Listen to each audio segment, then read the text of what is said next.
Déshabillés, face contre terre, arrêtés par la police alors qu'ils prenaient d'assaut un hôpital. Ils sont venus de toute la province dans un prétendu centre de réadaptation et ont tenté de prendre le contrôle des installations. Ces membres présumés de gang auraient voulu protéger l'un des leurs, blessé et admis à l'hôpital un peu plus tôt. La police dit aussi avoir trouvé de nombreuses armes dans une partie de l'hôpital où se cachaient d'autres criminels présumés. Ce n'est pas le premier centre de santé à être attaqué ces derniers jours. Aucun endroit en Équateur ne semble épargné. Le 9 janvier, des hommes armés faisaient irruption en direct sur le plateau d'une télévision et prenaient en otage employés et journalistes. 8 jours plus tard, le procureur chargé d'enquêter sur cette spectaculaire attaque était lui-même assassiné.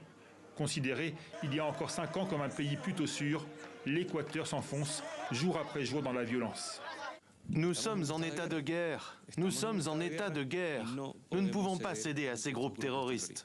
Le problème est régional, assure le président équatorien, dont le pays sert de principale porte de sortie à la drogue produite au Pérou et en Colombie.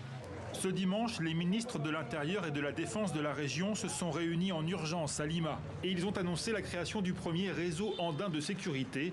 L'objectif, partager un maximum d'informations sur l'activité des groupes criminels et lancer contre eux, s'il le faut, des opérations transnationales.